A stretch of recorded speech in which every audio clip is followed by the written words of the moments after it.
Vyše 90 rokov.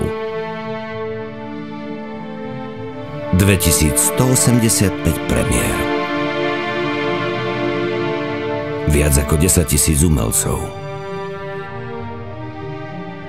Činohra, opera, balet. Slovenské národné divadlo uvádza sériu dokumentárnych filmov zo zákulisia SND. Choreograf a režisér Ondrej Šot o tvorbe tanečného divadla Odysseus. Odysseus je téma, ktorá ma lákala celý život. Celý život, pokiaľ som začal čítať knihy.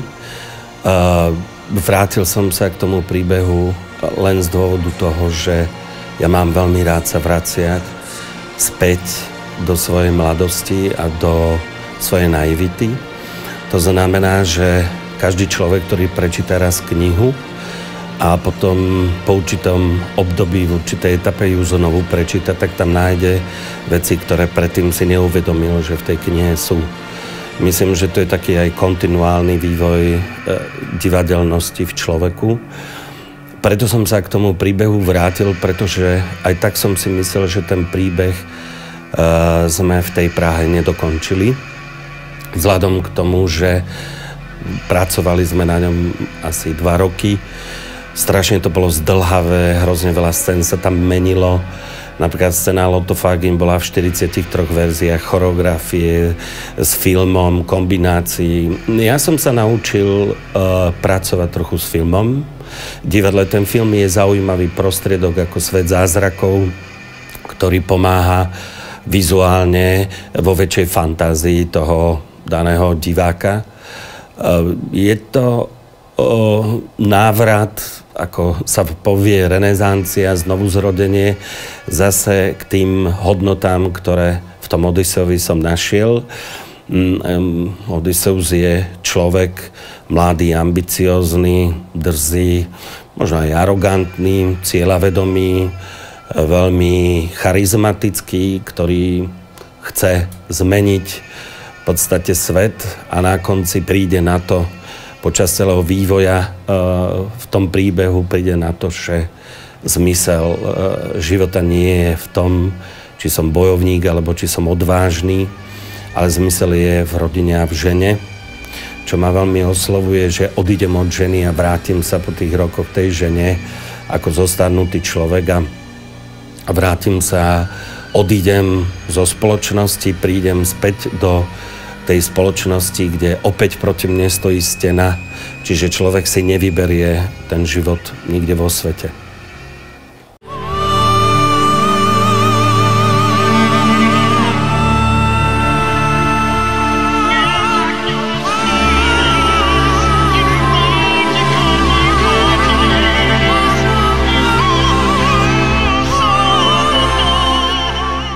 Tak zmenila sa zmyslová štruktúra príbehu, pretože so Zuzanou Mistrikovou spolupracujem vyše 20 rokov, teraz neviem koľko, ale dlho. Je to mozaikové tanečné divadlo, kde sme sa snažili vytvoriť nový film, nové scenické prostriedky, kde je polovica asi novej hudobnej štruktúry. Michal Pavlíček a Kocab a Pražský výber a ich revolučný nástup alebo rebelstvo, kde aj po tej nežnej revolúcii Michal Kocab zostal sám sebou a proste mne sa veľmi páčia tie osobnosti, pretože to bola mladá skupina, ktorá chcela tiež zmeniť trošku názor v ľuďoch a ukázať im nejaké svoje vnútorné pocity pravdy. Odysseus je autorský tanečný príbeh, kde na libreto sa komponovala hudba. To znamená, je to dielo, kde vznikala choreografia spolu s hudbou na baletnej sále, čo bolo veľmi zaujímavé, že Michal Kocab sa nechal inšpirovať aj tým tancom a potom dokomponovával na to rôzne časti, čo bolo veľmi tvorivé a veľmi zaujímavé v rámci tej spolutvorby. Pracovať s českými skladateľmi je niekedy zaujímavé, pretože my sme trošku emocionálne viac silnejší, máme viac fantázií, oni sú viac racionálnejší a ten dialog medzi nami vždy vzniká niečo veľmi silné a zaujímavé.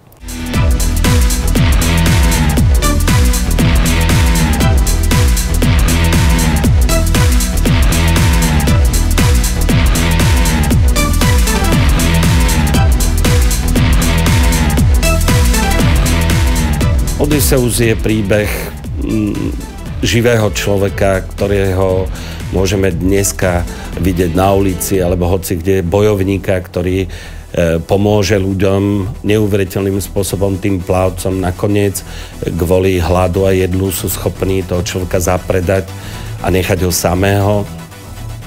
Je to logický príbeh aj súčasnosti, že kto nič nechce, nič nepokazí. A kto chce veľmi veľa, tak to je vždy podozrivé. A preto sa mi ten príbeh páči, pretože si myslím, že pre mladého aj staršieho diváka je to pocit zamyslenia.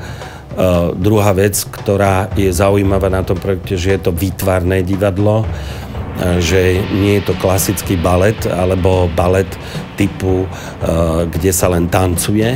Áno, je to spolupráca scenografie, filmu, dialogu s filmom a scénou.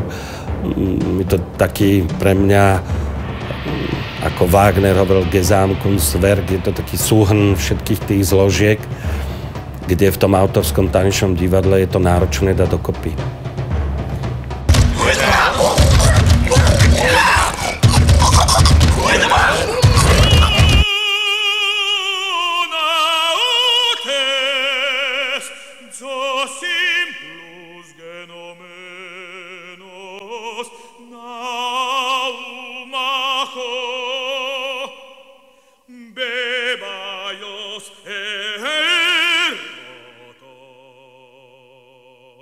V 86. 7. roku, nepamätám si, keď som za socializmu pracoval v Slovenskom národnom divadle, urobil som prvý balet, ktorý sa volal Verdiho Requiem, volal sa ten večer Lux et Requiem. Vtedy sa neuvádzalo, že je to svetová premiéra, no bola to svetová premiéra, lebo do súčasného dňa nikto Verdiho Requiem ako balet nevytvoril. Je to veľmi zaujímavé v tom, že to tanečné divadlo, som to nazval vtedy prvýkrát, u nás sa volal jazz ballet, scénický tanec, vôbec forma tanečného divadla z prvých takých historických európskych začiatkov bola od Piny Bausch, ktorá ma fascinovala svojou prácou. Tanečné divadlo je veľmi rozdielný výrazový prostriedok. Som veľmi rád, že som inšpiroval veľa ľudí vo svojom živote. Je to motivácia toho tanečníka, že nie je to len o emóciách, že teraz sa usmievajte, teraz akože trpíte, ale ten tanečník by mal vedieť konkrétny dej ako herec. Mizanscénu, pracovať s výrazom a vôbec to logické myslenie toho tanečníka, aby sa nesústreďoval len na svoj pohyb, ale na svoj vnútorný dej. Tanečné divadlo je o vzťahoch, charakteroch. Napríklad málo vidíte v baletoch, že zo slabého človeka sa stane silný človek, alebo z osobnosti sa môže stať krivý človek. To je zaujímavý kontinuálny vývoj tej postavy, psychologický, neviem, potom kostým má svoj vývoj, áno, lebo my stárneme počas toho predstavenia.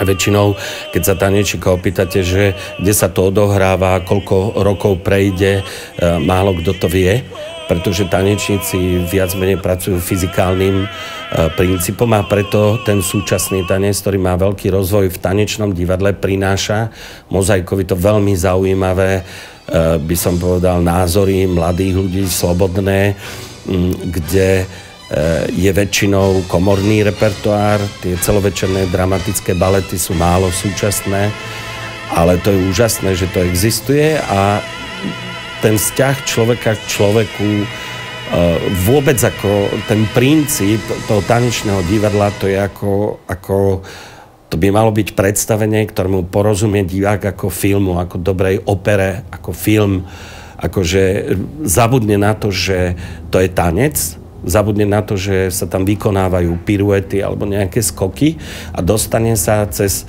to tanečné myslenie dovnútra toho deja a príde k nemu tá určitá katarzia.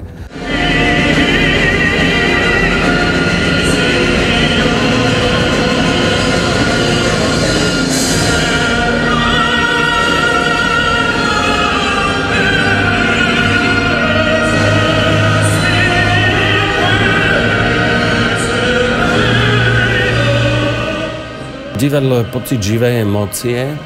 Film má na starosti hlavne režisér. Keď herec vyzerá vo filme zle, je to chyba režiséra. Veľmi.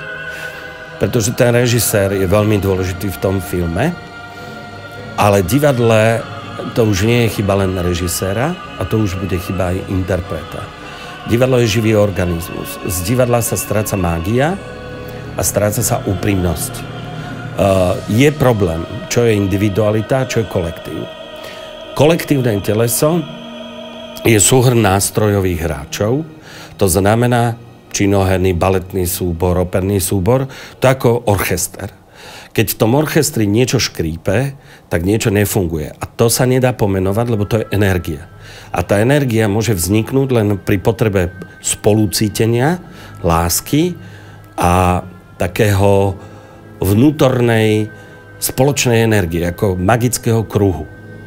Ako náhle je rozvoj egoizmu, tak sa naruší tento magický okruh a vznikajú rôzne úlety interpretačné, zvukové, činoherné, baletné, operné a zrazu sa stráca tá mágia kolektívnej energie. Čiže dnes divadlo je viac menej pre mňa silne egoistické. Každý si osobuje právo hovoriť o tom, ako to má vyzerať, čo je avantgarda. Dneska ľudia, ktorí nemajú za sebou žiadne výsledky, hodnotia, súdia, vyprávajú súdy, chiméry, proste stále sa snažia ovplyvniť tú verejnú mienku, čo je veľmi negatívne pre to divadlo, lebo divadlo nemôžeš ovplyvniť tak, ako si tí ľudia predstavujú. A je veľmi dôležité, že ten herec na tom javisku, to je strašná drína. A keby sme tých ľudí, ktorí to len kritizujú, vymenili a dali by sme ich občas na to predstavenie na 30 minút postaviť na javisko a toho herca dali, aby niečo o tom napísal, vtedy by bol veľký rozdiel, ako tí ľudia by reagovali. Ja si myslím, že dobré divadlo nikdy nie je depresívne. Ja si myslím, že kvalitné divadlo hovorí o našich slabostiach, o tom, čo nechceme počuť a nemôžeme si myliť divadlo niekedy so spoločenskou len zábavou, s nejakým večierkom alebo nejakou povrchnou vázou, pretože divadlo je duchovná sila, ktorá učí človeka a seba spýtuje toho človeka. Divadlo nesľubuje z hľadiska, koľko budete mať plat, aké budete mať podmienky. Divadlo nesľubuje divákom, že jak sa budete mať dobre, keď budete chodiť do divadla. Nemá si čo kúpiť materiálne. Divadlo si môže toho človeka inšpirovať čisto len ľudsky.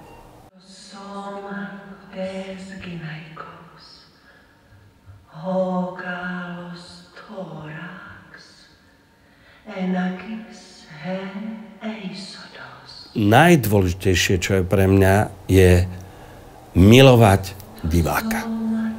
Lebo ja to pre ňoho robím. Ja to nerobím pre seba, pre svoju ambíciu, pre materializmus. To je smiešne dneska. Na umení sa nedá zarobiť. Tak ako nedá sa kradnúť v umení, nedá sa prísť ukradnúť. Ja neviem, v škole prídete, kradnete v škole, nemáte čo ukradnúť. Na cintoríne, to sú tie materiálne, hlúpe veci. Človek musí vnímať srdcom veľmi. A musí byť veľmi silný, aby to prežil, pretože lepšie nám nebude. A to každý už dnes cíti. Je veľmi porušená rovnováha hierarchie. A to si myslím, že to nenarodil sa niekto, kto by to zachránil.